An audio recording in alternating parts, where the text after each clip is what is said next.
Welcome to Climate Channel, Climate Conversation with Quamrul Chowdhury. Episode 62nd. In this episode, we are going to discuss with the celebration of Golden Jubilee of 1972 landmark Stockholm on human environment, which has crafted the United Nations Environment Program or UN Environment in 1972. 50 years passed by. What we have achieved, what are the key achievements, milestones? Yes, we saw many actions taken since Stockholm Conference in 1972, like as in different countries. Montreal Protocol was crafted. In 1992, after 20 years of Stockholm Conference, we have had Rio Art Summit in 1992. That saw 3 conventions, which we call Rio Conventions. Convention on Biological Diversity, United Nations Framework Convention on Climate Change, and also United Nations Framework Convention on Desertification. And we saw Agenda 21. Then after 40 years of Stockholm Conference, Rio +20 Summit, and then on 17 SDGs. Before that, we had MDGs. So a lot of work, lot of conferences, lot of meetings, lot of actions. Environment ministries are set up in different countries. Global environment outlook, every 4 or 5 years, we had seen volumes of reports produced. But climate actions, environmental agenda unfolding, what about that? What about stopping climate change, stopping biodiversity loss, ocean pollution, air pollution, land degradation, so on and so forth. We are pleased to have today Mattias Söderberg, who was born in Stockholm, and Paulo, Gleb, and we have Gopal from different continents, different parts of the world with different perspectives. So without much ado, I would now like to ask Mattias. Mattias, to kick off, your city, your birthplace, had the pleasure of hosting landmark 1972 Stockholm Conference on Human Environment. How far we have progressed in last 50 years. You have grown up, we have grown up along that pathway. So what in next 50 years we are expecting to deliver? What are the key challenges and key opportunities we are encountering right now at this time of history, at this period of mankind? What is the health of the planet, Mother Earth? Mattias. Thank you. Thanks a lot for inviting me to take part in this dialogue.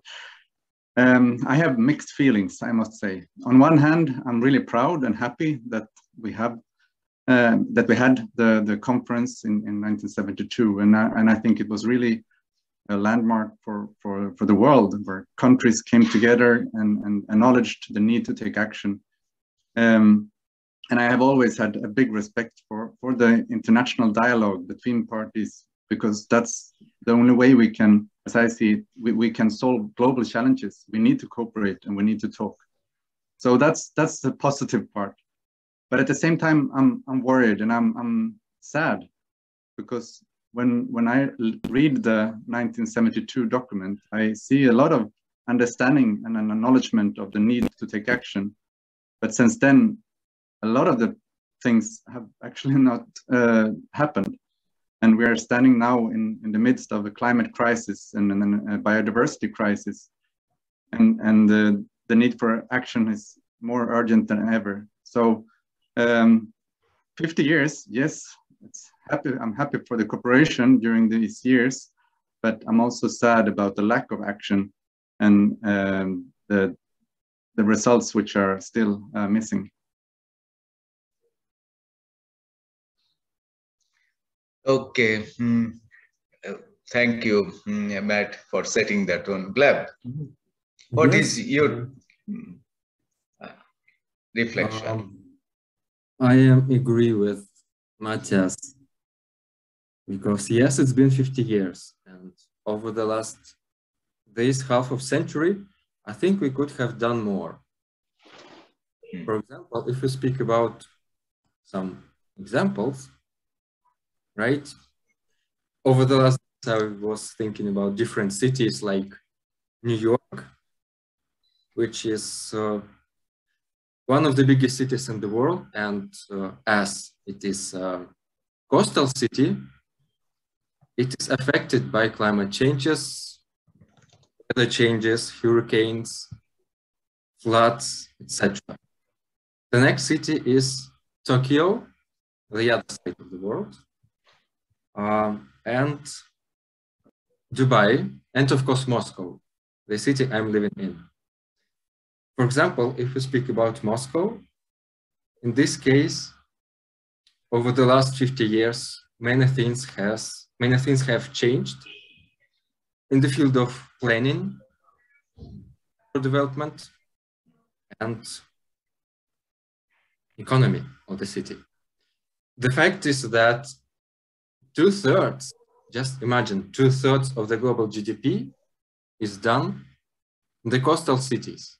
Yes, Moscow is not coastal city like Tokyo, New York, and many others, but as UN Habitat recently posted, Moscow has become number 3rd city in their list in the field of prosperity.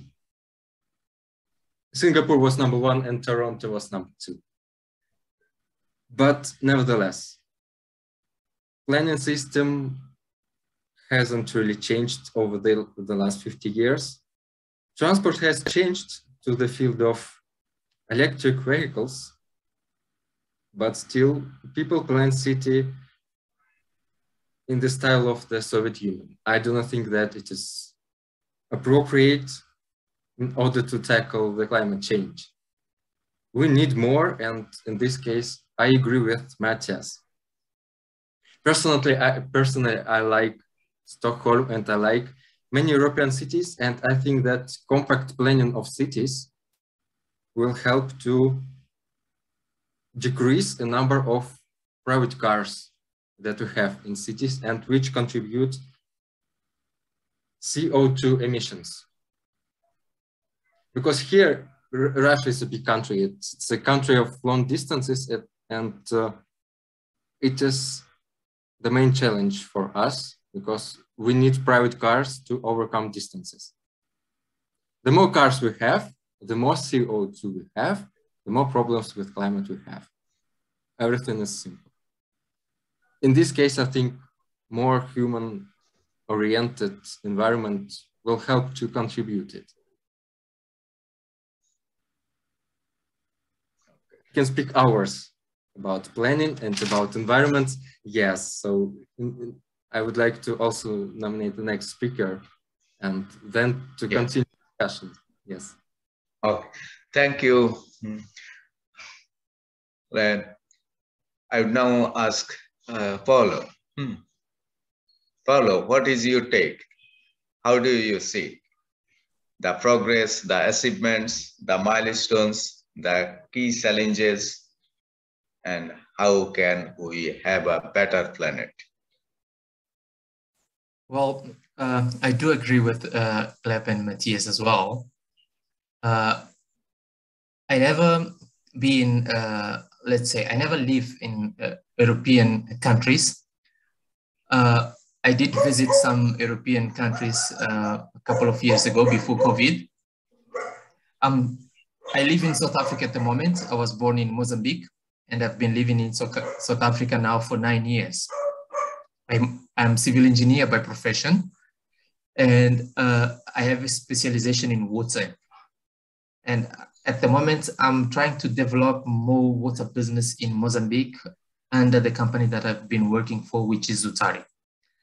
Say that is, at the moment, in Mozambique, there is a bit of progress in terms of building or creating projects which the infrastructures are more resilient to climate change. So that is a way to go in Mozambique, talking per se on this side. But the pollution and all other things that was mentioned by Gleb and Mattias, they are still there, and much stronger on this side, more because of the mentality of the people. They don't have that mentality that if I throw away this plastic in the middle of the road, it's not going to create a problem. For them, it's normal that. So then if they go to the beaches, you can find a lot of bottles in the beaches, you can find a lot of plastic. And for example, last year, they found some dolphins dead in the middle of the sea. Why? Because they eat plastic and those kind of things. So then it's quite difficult to put on the people's mind how they must react against the environment. So I think that can be one of the things that we can bring in, which is try to sensitize the people that, okay, this is the first step that we need to take before anything. Start by doing in your house. Let's take a small area, which is your house, which is your car, because people, they smoke, they throw away cigarettes around the street and things. Okay, it's just a cigarette, okay, but it's a small gesture that can show how you think. If you can throw a small cigarette out of your window when you're driving, you can throw many other things. So, and when it comes to drainage, you're throwing bottles, cans, plastic, and things like that into the road. That will go into your drainage system. And from your drainage system, it will go into the sea. If you don't have a point where you collect all your dust and recycle or whatever the case might be. So then it starts on a small place, but it goes for a very bigger place where you have another living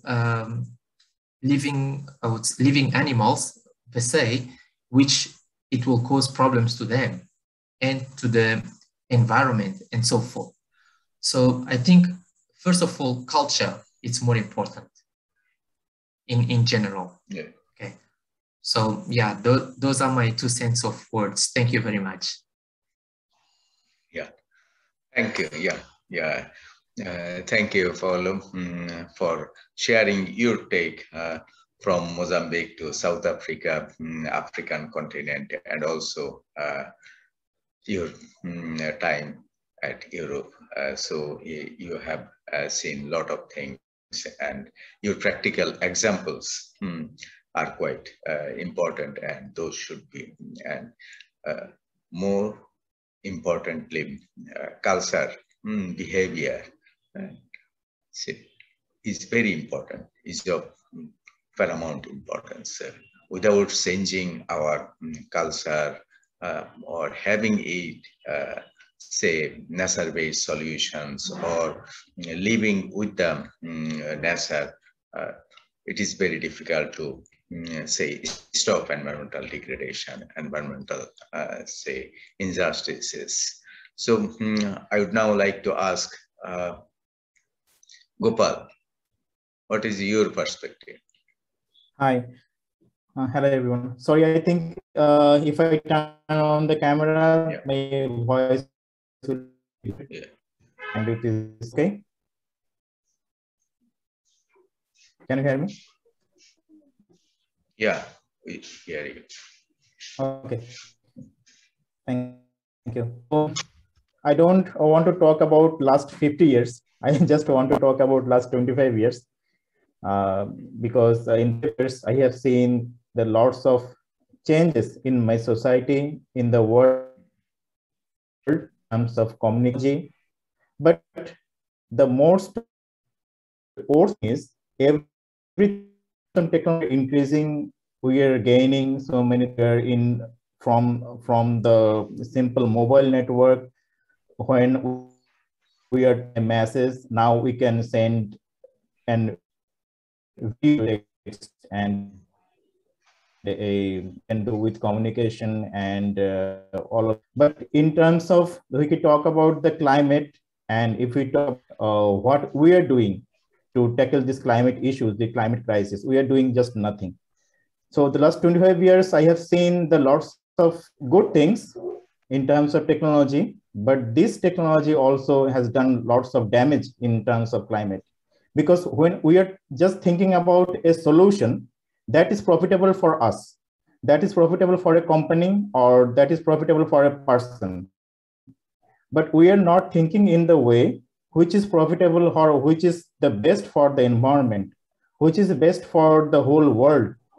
That's the major issue that I think the problem is going from Gopal, here. and also so you say I can give you a few examples. Yeah, you are absolutely right that technology has provided us a lot of things, but say even with such an advancement, we can't see you. We can't have say 24 hours say internet connection, or say full with full force. Exactly. Most of the time it is of very low quality, and we can't even see each other, even say in this internet world or in this virtual world. We are lagging far behind.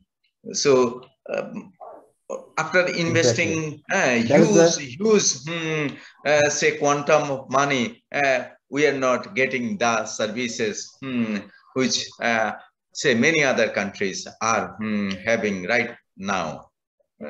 So this is most unfortunate that we can't have you with full force in this say virtual setting. Mattias. Yes. Well, just to continue the discussion related to technologies, I think it's interesting and sad again that since 1972, the technological development has been extremely rapid. We have seen so many new solutions, so many extraordinary technologies being rolled out so that everyone can access, or not everyone, but many people can access. And it's been really a huge industrialization in many parts of the world. But at the same time, the emissions have increased. And this is just of how there's been some kind of challenge in the outcomes of the Stockholm meeting in 1972. Of course, we should have followed the recommendations from that meeting to turn into a sustainable development. And also important to look, if we look at the Stockholm meeting, that all countries should have a possibility to develop. And we have continued on a path where a few countries have benefited more than others, and this is not fair. So there are many of the recommendations which have not been followed. May I jump in here? Yes, I agree with you, gentlemen. Okay, Gleb. Yes. I am agree with you, gentlemen, because yes, technology, it's a bilateral thing.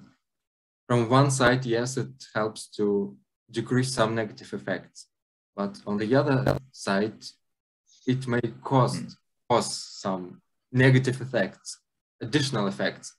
For example, what we have seen here in Moscow and in Russia, Moscow has bought a huge number of electrical buses. And they say that it will help to decrease the level of CO2 emissions. And many Russian cities have done the same. But there is the other side of the coin. These buses have electrical batteries. And in order to produce these batteries and to then dismantle these batteries, you have to spend more energy and in order to, to decrease the negative effect of these batteries. In this case, tram infrastructure helps, but in this case, it becomes a political question. What better or worse? And another positive thing, what I have noticed here among people of Moscow, the mentality has changed. You know, in the Soviet Union, the state was responsible for everything. It was their strategy. It was the way the Soviet Union was. And many people just got used to it. Okay, we are through the state. You do everything. And what's going on right now? People are changing. They are collecting small batteries in bottles for recycling. They collect garbage for recycling. They are trying to do their best, what they can do in order to improve life in Moscow. And I'm noticing it, and it is the thing I really like. Thank you. Paulo.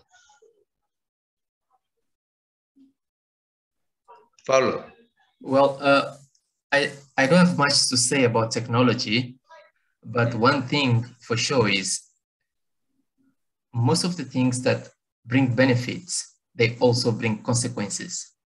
So most of the time we cannot have both, okay? So we do have the benefit of the technology, and we also have the consequences to the climate, which were created by the technology. So then we need to know how can we balance both things in such a way that we can live in a better world. So that is what I have to say about it. Thank you. Thank you. Betty, your last message. Well, then I want to go back again to the agreement in Stockholm in 1972. One of the things which we may forget is that it says actually that the work to care for the environment and the climate, it should lead to additional funds. So it should not decrease the amount of funding going to developing countries for development. So the whole discussion about new and additional climate finance, it was actually started in Stockholm, even though the discussions became much bigger later. And we still have not solved this problem because the support to developing countries is still taken from the ODA and development aid. So there are things to highlight when we now celebrate 50 years that we should live up to the agreements made 50 years ago. Thank you very, very much. It was a great pleasure to have you in this episode, 62nd episode of Climate Conversation with Quamrul Chowdhury. And it was really remarkable that our forefathers, they have had 1972 landmark Stockholm Conference on human environment, and that generated a lot of momentums. Creation of United Nations Environment Program, environmental agendas was unfolding. It is yet to be realized. The dream of 1972 Stockholm Conference are yet to be fully, effectively realized in very in the most vulnerable countries like Bangladesh or Mozambique, Malawi, Timor-Leste, Nepal, Marshall Island, or say Pacific Islands, or say Caribbean Islands. We hope that United Nations Environment Program will mount its efforts and also different countries, different continents, and also global north will come up with climate finance, biodiversity finance, desertification loss finance, loss and damage finance, Montreal Protocol finance, and also sustainable development finance. Finance is key to unlock fully and effectively the environmental agendas across the globe. Climate change, biodiversity, biological diversity loss, ocean health loss. These are risking air pollution, nasty air pollution, world-class dirty air pollution are now hitting hard. Cost of, say, environmental degradation is mounting. So we need a lot of resources, a lot of finance to address these huge challenge to protect the planet, to protect the people, and protect the land, air, ocean, and biodiversity. With that, I would like to end the 62nd episode of Climate Conversation with Chowdhury here. Thank you very much for joining me today. See you in another episode, another time, on another issue, grand issue, challenging issues, or on some key milestones. Thank you very much from Climate Channel. Thank you. Thank you, everyone. Bye. Thank you. Thank you. Cheers. Bye-bye. Thank you, Gleb. Thank you for